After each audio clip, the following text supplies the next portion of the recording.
The ill-advised abduction of Tani-san Sr. There were precious few who could get the better of Tani-san. Two, if I had to put a number on it. One was the insufferable William, the rough, tough stray cat who insisted on doing his business in her garden in the face of all disincentives, while the other was her own darling mother, Tani-san Sr., whose business lay elsewhere. As far as the latter was concerned, I don't think it would be too far off the mark to say that Tani-san was emotionally compromised by the parent-child relationship, which prevented her from acting with her usual, how should I put it, clarity and vigour. For example, there was a time when her mother was asked to move out of her house for a while. Tani-san had popped round the day before to deliver some old lady's things, when she noticed that the light in the hallway was flickering. She changed the bulb, but the flickering continued. So she then decided to call in an electrician, although her mother insisted that it was a lot of fuss about nothing. The actual experts begged to disagree. In fact, the wiring in the house was deemed to be in such a poor state of repair that the whole place could go up in flames at any moment. There was nothing for it but a complete overhaul. "Well, I'm not going anywhere," said a sulky Tani-san Sr., crossing her arms, "and that's all there is to it." "It's only for a day or so," said Tani-san. "No," said Senior. "But you can come and stay with me," said Tani-san. "I don't want to," said Senior. "Well, how about Aunt Noriko then?" suggested Tani-san. "She's offered to put you up." "Absolutely not," said her mother. "And don't think I don't know what you're up to," she said. Whatever that meant. Presumably, this stalemate would have gone on indefinitely, had three disgruntled former employees of Tani-san not stepped up to the plate with their ridiculous kidnapping scheme. The first Tani-san knew about it was when she turned up at her mother's house the following day, only to find that she wasn't there. She searched high and low, finally ending up in her mother's bedroom, where she was surprised to find cupboards open, drawers emptied, and many of her mother's belongings scattered about. Just then her telephone rang. "We have your mother," came the strangely distorted voice at the other end, which had been altered to disguise the identity of the speaker. "Oh, good," said Tani-san, who was very relieved to hear it. "Keep her there," she said, and promptly hung up. She then wasted no time in contacting Ikebukuro Electrical Rescue Services to inform them that the rewiring work in her mother's house could now go ahead. Afterwards, while she was waiting for the workmen to turn up, she tidied up the mess that had been left by the kidnappers. Scattered about among the debris were some old black-and-white photographs that had fallen out of a drawer in her mother's dresser. One was of a celebration that had taken place at the family restaurant in Gifu back in 1957. Never before has she seen so many Tannies gathered together under one roof. If the local police had got to know about it, they would have had a field day. There was Uncle Kakuzo, who had been blacklisted by every major insurance company after his water hose and fire extinguisher factory mysteriously burnt to the ground during a heavy rainstorm in the Great Kyushu Flood of 1953. Seated at the same table was Tani-san's Aunt Sada, the celebrated hostess and nightclub singer, who eventually ended up in Saitama, or at least parts of her did. But it was the picture beneath that which really captured Tani-san's attention. Taken during the same period, it showed an attractive young woman covered in jewellery, and very little else, cavorting on a dance floor. Could it be? Surely not, but yes, the eyes had that same gimlety look about them, and there was that little brown mole on the side of her nose, just like the one that Tani-san had inherited. With this came the startling realization that she'd stumbled on a find of no less significance than those famous allegations concerning FBI Director J. Edgar Hoover, who, when not persecuting communists, liked nothing better than to mince about his boudoir in women's clothing, apparently. So it was with mounting excitement that she turned the picture over to examine the inscription on the other side. "With Kyoko at the Wawa Club," it said, "June the 21st, 1951. At this point, her phone started to ring again. "Yes, hello, yes," she said impatiently. "We have your mother," came the sinister voice at the other end. "I know," said Tani-san, who was still preoccupied with her game-changing discovery vis-à-vis Tani-san Sr. "You already said that, Lord Vader. Get to the point." "Well, we're holding a hostage." stammered the kidnapper, suddenly finding himself in very unfamiliar territory. And? What do you mean, and? Said the kidnapper. We want money, obviously. You pay the ransom, we give her back. That's how this works. Tani-san fell silent for a moment. She was racking her brains trying to figure out who this Kyoko was and how she knew her mother. Hello? Said the kidnapper in utter disbelief. Are you still there? Yes, said Tani-san. I'll think about it, she said, and promptly hung up again. She then had a bit of a brainwave. She suddenly remembered that her mother kept an old address book in the desk downstairs listing all the people whom she favoured with a New Year's card. She found it in the bottom drawer. Still extant amongst the numerous crossings out were 2 Kyokos. Kyoko Maida, a middle-aged housewife from Senior's Tai Chi group, and Kyoko Tamura, whose home address put her in Goi, the small town in Gifu Prefecture where Tani-san Senior had grown up. So then Tani-san went online and checked the times of the trains. However, as she was making her way to the station, she got another call from the kidnappers. "You again," she complained. "What is it this time?" We want 30 million yen in used notes delivered in 2 green holdalls to the following address. "Never mind all that," said Tani-san. "If you've really got your heart set on kidnapping my mother, you ought to know what you're in for. I'd hate to see you suffer unnecessarily. For one thing, she's prone to the occasional bout of asthma, hypertension and weak knees, though that last one sounds a bit made up if you ask me. It's funny how they always flare up whenever she wants some shopping done or needs a prescription picking up from the pharmacy. Oh, and by the way, when you do collect her medicines, make sure that you get both packages. They often forget to include the eye drops." Whoa, said the kidnapper. Aren't you forgetting something? There are only ruthless extortionists at this end of the line, no healthcare professionals. Besides, she seems pretty healthy to me. She hasn't stopped talking since she got here. "Yes, well, that was one of the other things I was going to mention," explained Tani-san. "You will find as the day wears on that she has tons of opinions, plus a little bit of a tendency to be on the authoritarian side. If I were you, I'd give her something useful to do to keep her happy. Don't forget, it's your kidnapping, not hers, and it would be an awful shame if you let her ruin it after all that careful planning." With that, she headed up the subway escalator to the south gate of Tokyo Station, which was teeming with travellers. "Anyway," she said by way of summary, "as long as you stay alert and avoid eye contact, you should be fine." And again she hung up. Her journey from Tokyo to Gifu took a little over 2 hours by Shinkansen. Then it was another 30 minutes on a local train to the little town of Goi, a picturesque settlement nestling in the snow-capped mountains.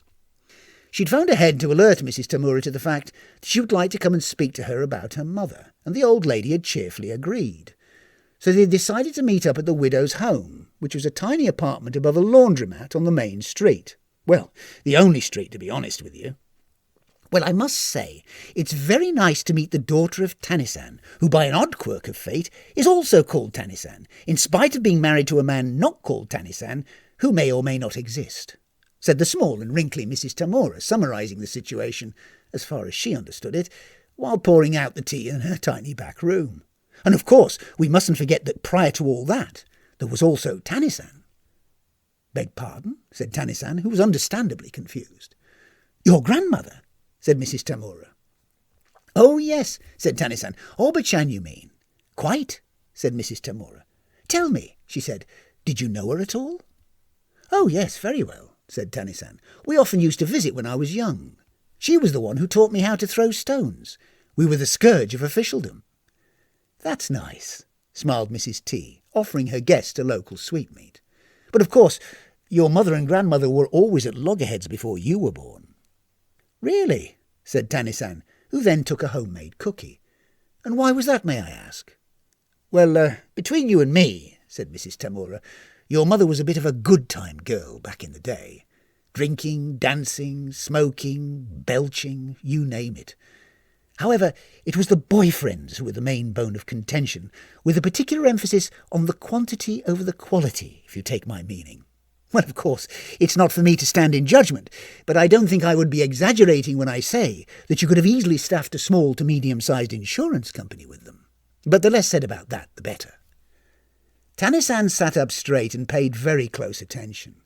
As long as she could remember, her mother had chosen to portray herself as the epitome of moral rectitude, so all this came as a bit of a revelation. "Well, well, well," she said, gleefully reaching into her bag for her smartphone. "That is interesting. Do go on, Tamura-san. In fact, would you mind if I recorded this?" Mrs. T had no objection as such, but was keen to present a favourable picture of her dear old friend, which was very much to her credit. "Well, as I say," she went on, "apart from the industrial turnover in boyfriends, I have nothing but good things to say about her. If it hadn't been for your mother, I would never have met my husband, who was passed on to me as one of her pre-loved hand-me-downs. To tell you the truth, I always wished I could have been a bit more like her. Beautiful, clever, lovely singing voice." "Whoa," said Tani-san. "Can I just stop you there? My mother never sings. Never."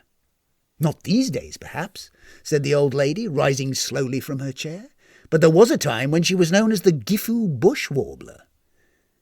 With that, she hobbled off into the tatami room, only to re-emerge a moment or two later, struggling under the weight of an old-fashioned record player in a red vinyl case.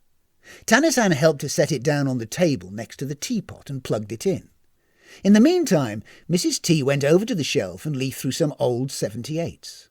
Among them was a record in a plain paper sleeve with a beige label.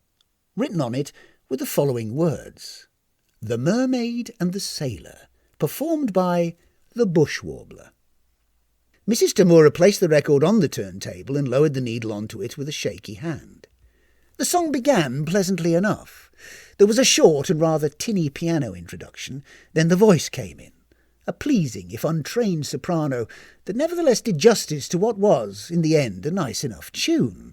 The only problem was the lyrics, which were pure filth from beginning to end. Not that the old lady seemed to care. She just sat there, quietly patting her hands together in time to the music, while Tani-san recorded the whole thing on her smartphone. Immediately afterwards, it began to buzz, so Tani-san excused herself and went out onto the balcony to answer it. It was the kidnappers again. "Funnily enough, I was just thinking about you," she said. "How are you bearing up?" "Well, I take your point about the opinions," said the voice at the other end. "How do we stop them?" "I told you," said Tani-san. "Give her something useful to do." "Oh, she's already found that," said the voice. "She's decided to supervise her own kidnapping, and now takes enormous pleasure in telling us all the things that we're doing wrong. Our hideout could easily be compromised, apparently, and we're not ruthless enough. I gather that she acquired her expertise from your cousin Shunsuke, who is a specialist in this sort of thing. I take it that he works for the police." No," said Tani-san, "not exactly." "Anyway, I'm phoning to tell you that the ransom has gone up from 30 million to 50 million yen, and you have 48 hours to come up with it." "That's outrageous," complained Tani-san, who could have easily met that deadline if she had wished, but had no intention of doing so. "And let me just say that if you ever hope to be rid of my mother, you're going the wrong way about it." "It was your mother's idea," said the kidnapper. "We would have been more than happy with 30 million, but she says she's worth a lot more to you than that." "Oh, she does she?" said Tani-san. "Well, I have a better idea. Instead of 50 million yen in 48 hours, how about 25 million yen in 24 hours? That way you both walk away happy. You get almost all of your 30 million yen demand, but with the added bonus of getting rid of my mother one day sooner than you would do otherwise, whereas she has the satisfaction of knowing that she's still worth the same amount to me per unit hour. Plus, she gets home quicker." The kidnapper thought about this for a moment. 25 million yen for spending one day less in your mother's company," he mused. "A bargain by any standard," said Tani-san. "Do you think she would go for it?" "Who knows? We can but try. Call me back when you have an answer," said Tani-san, and she hung up again. She then went back into Mrs. Tamura's tiny living room, just as the elderly widow emerged from the kitchen with some mayogabuchi, a local delicacy that reminded Tani-san of those halcyon summers long ago when she used to stay with her grandmother, Tani-san Senior. Very often, after spending a happy afternoon smashing windows at the old paper mill, they would stop off for some on their way home. "Did you know," said Mrs. T as she set down the tray, that your mother once occupied these very rooms? No, said Tani-san, casting a cursory eye at the yellowed wallpaper. How did that come about? Well, apart from being a great beauty and a gifted chanteuse, she also had a keen eye for a quick yen. But of course, young women did not have the opportunities they have these days in those days. You had to make your own luck. Anyway, your mother saw an opportunity to develop a niche in the family business and ended up making a tremendous success of it. Now, just hold on a minute, said Tani-san, who found herself faced with yet another discrepancy. As long as I can remember, my mother has always looked down on the family business and tells all her friends that she comes from samurai stock. Are you now telling me that she actually participated in shady practices? Well, I don't know if you'd call them shady exactly, said Mrs. T, who seemed not altogether convinced by her own argument. On second thought, she said, you definitely would, but you can't fault her on her business acumen. After all, it was her idea to open the world's first identity dry cleaner and money laundry on these very premises. We wash away all sins was the motto. I say we because I was responsible for the legitimate side of the business, the part that actually cleaned people's clothes, and still does, by the way, though it's all self-service today, like everything else. Tani-san regarded her with a puzzled frown, which the old lady was quick to pick up on. Ha! She exclaimed. You didn't know about any of this, did you? She then reached over to the shelf and took down an old photograph album, which she dug out before Tani-san arrived, thinking that she would be interested in seeing some old pictures of her mother. Back then, she said, the Tani family businesses were booming, yet they were still having cash flow problems because of all those pesky serial numbers that the government would insist on printing on every banknote, the little devils. So your mother and I set up shop in this building to provide a very particular service. Regular laundry bags would go into the machines on the left, whereas money laundry bags would go into those on the right. From there they would be brought upstairs to these rooms, where they would be emptied out and the contents counted. That was your mother's job, and very good she was at it too. Yet where she really excelled was in her ability to find new ways of investing all that soiled capital and getting a nice clean return on it. Once we had sufficient stocks of ready cash, we were able to set up a while you wait service, which was very popular, and that in turn enabled us to employ your Uncle Hikaru, whose artistic talents were put to good use, providing our rapidly expanding client base with additional dry cleaning services for passports, import-export licenses, and so on. Here's a picture of your mother and I on the day we took ownership of the premises. Tani-san leant over the old lady's shoulder to examine a black and white photograph. Two young women, dressed in loose-fitting overalls and headscarves, were working away with mops and buckets on the veranda that had once stood outside the corner shop downstairs. The facade looked very different in those days. There was no plate glass or colourful signage. It was a wooden, rickety-looking structure with an enormous plastic fish hanging above the entrance, a gaudy remnant of its former function. Over the page was a series of pictures that must have been taken at around the same time as the one that Tani-san had stumbled across at her mother's house. Clearly, it was when her mother and Mrs. Tamura were making a lot of money from the laundry, and life was an endless round of nightclubs and parties. There was a young Tani-san senior, drinking, dancing, flirting with boys, and dressed in such a way as to leave very little to the imagination. This got Tani-san thinking as to how she might get these images copied, captioned, and sent out to all her mother's friends as New Year's cards. I suppose in the end we were the victims of our own success, said Mrs. Tamura as she turned another page. As partners, your mother and I wanted to keep the business local, strictly a family concern, but when word got out that we were running a highly lucrative money laundry out in the sticks, it came to the attention of Tokyo crime boss Hideo Kodama, who was under investigation at the time. If you remember, it was his construction company that built the Komagatsu flyover with the support of various backers, who then ended up as part of the supports. At any rate, he saw our little business venture as a way of hiding some of his ill-gotten gains from the inquiry, and made us an offer we couldn't refuse. All of a sudden, large amounts of capital started flooding in, and we couldn't cope with it. It was only a matter of time before the inevitable mix-up occurred. How do you mean? Asked Tani-san as she sampled another rice-based parcel of gingery deliciousness. Well, let me put it this way, said Mrs. T. The following September, the Kodama gang took delivery of 40 pairs of pants, socks and vests, while the local children's hospital opened a brand new wing, quadrupled its staff intake, and established a world-leading research centre for the eradication of hookworm. "Oh dear," said Tani-san. "Oh dear indeed," concurred Mrs. Tamura. "Well, of course, our first reaction was to make ourselves scarce. So your mother ran off to stay with a maiden aunt in Ikebukuro, while I hid out with some relatives on the family farm. Yet as it turned out, we needn't have bothered. All those investors that crime boss Kodama had so artfully integrated into the flyover abutments via the medium of concrete had important friends, and so shortly afterwards he suffered a similar fate. In fact, I believe he now supplements the annex foundation stones of the Imperial Hotel in Tokyo. Do you know it at all?" "Oh yes," said Tani-san. "I once had occasion to visit the bakery. They do a very nice macaroon." "Lovely," said the aged widow. "Well, anyway, after a time I drifted back here, whereas your mother decided to stay on in Tokyo to make a new life for herself. We haven't seen each other since, though we still exchange cards every year."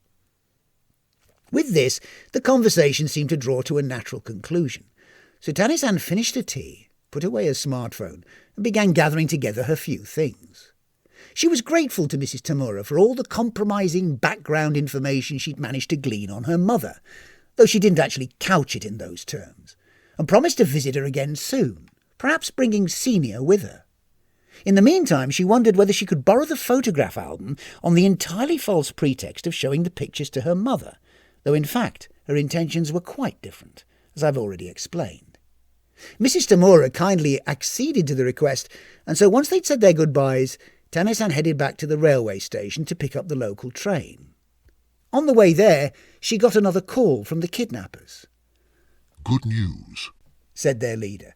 "After some fairly intense wrangling, your mother has agreed to the ransom demand of 25 million yen in 24 hours. Since then, however, I've had a chance to talk to my colleagues, and we're very much of the opinion that if she's willing to accept that, she'd probably go for 17 million in 16 hours. It's the same deal as far as she's concerned. Slightly better, in fact." "So now you're asking for even less?" said a confused Tani-san. "Well, that's one way of looking at it, I suppose," conceded the kidnapper. "if money was the only consideration. But just hear me out.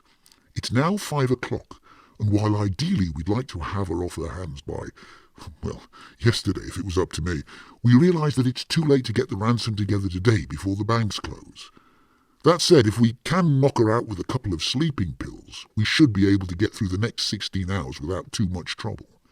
But you must promise to be there when the banks open again tomorrow morning. We'll make the exchange immediately afterwards." Said a doubtful Tani-san as she passed through the entrance to Goi Station. "I'm afraid that's not going to work. My mother's house is being rewired at the moment, so there's nowhere for her to go back to until it's finished." "Well, can't she stay with you?" "She's refused to." At this, there was an exasperated sigh from the head kidnapper, who knew exactly how that felt. "OK, look," he said. "I'll have to discuss this with the others and get back to you." So then it was his turn to hang up. Tani-san took the local train back to Gifu and from there picked up the Tokaido Shinkansen, arriving back in the city later that evening.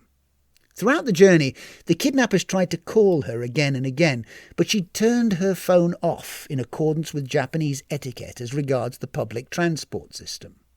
By the time they finally got through to her, the situation had deteriorated dramatically. "Look, you've really got to help us out here," said the lead kidnapper when he finally managed to re-establish contact with her.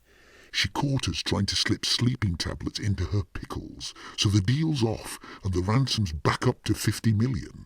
What's more, she's refusing to leave until every single yen of it is paid. And for every hour that passes after that deadline, it's going up by another million. In the meantime, we're supposed to pick up her beta blockers and deliver some steamed buns to your aunt's house for some bizarre reason that I've not been able to fathom. In the afternoon, we're going hideout hunting, apparently." "Well, I don't know what you expect me to do," said Tani-san as she reached into her pocket for her door key. "I told you this would happen if you didn't stay on top of things." "Can't you talk to her?" asked the kidnapper, who was more or less at the end of his tether. "She'll listen to you. You're a daughter. What's it worth? Asked Tani-san, who was testing the limits as usual. There was a brief pause while the harried soul at the other end considered his options. OK, look, he said. We'll pay the bill for the rewiring work to her house if you can convince her to drop the whole ransom thing. All right, agreed Tani-san, though the irony of the situation had not escaped her. Put her on. She then heard some scuffling noises as the phone was passed from one to the other. Then Senior came on. Hello, Kazuko Tani here, she announced in her best telephone voice. Who is this calling, please? It's me, said Tani-san. You know it is. Why are you talking like that? I've been kidnapped, said her mother flatly. Yes, I know all about it, said Tani-san. I also know that you've been making it 100 times worse than it needs to be. Well, that's not fair for a start, said her mother in an altogether different tone. All I wanted to do was to sit here nicely, but I couldn't stand by and watch a golden opportunity like that go to waste. These people don't know what they're doing. Evidently not, said Tani-san. All the same, I want you to drop it now, Okar-san. Or should I say, the Gifu Bush warbler? This last phrase seemed to have a magical effect on Tani-san Senior, who suddenly fell silent. When she spoke again, her guard was up. How do you know that name? She snapped. Who have you been talking to? Never mind that, said Tani-san. We'll discuss it later. In the meantime, put the mastermind back on. So then the phone was handed back to the individual she'd been speaking to before, and Tani-san assured him that he would have no more trouble with her mother from then on, which indeed proved to be the case, surprisingly. I believe they call it an exchange when the financial conditions are met and the unwitting hostage is returned to their family unharmed. In this case, it was a rather one-sided affair, in the sense that not only were the kidnappers returning the hostage unharmed, but they were also having to pay for the privilege. This slightly unorthodox transaction took place early the following morning at a deserted container terminal down by the waterfront at Tokyo Bay. At 5:30 on the dot, a grey Toyota van with blacked-out windows pulled up at the curb, and a man wearing a ski mask jumped out. He then went round to the rear of the vehicle and opened the double doors. Tani-san Senior was in the back, wearing a blindfold and sitting in a hospital wheelchair for some reason. She was lowered to the ground on a hydraulic platform, like a Hollywood serial killer, before being wheeled out into the middle of the car park. On her lap was a bag containing 35,251 yen in cash, which covered the repair bill to her house. Tani-san checked it before the van sped off. As for Senior herself, she remained meek and mild throughout, which just goes to prove that while you should always be able to trust your loved ones, it's so much better to have the goods on them.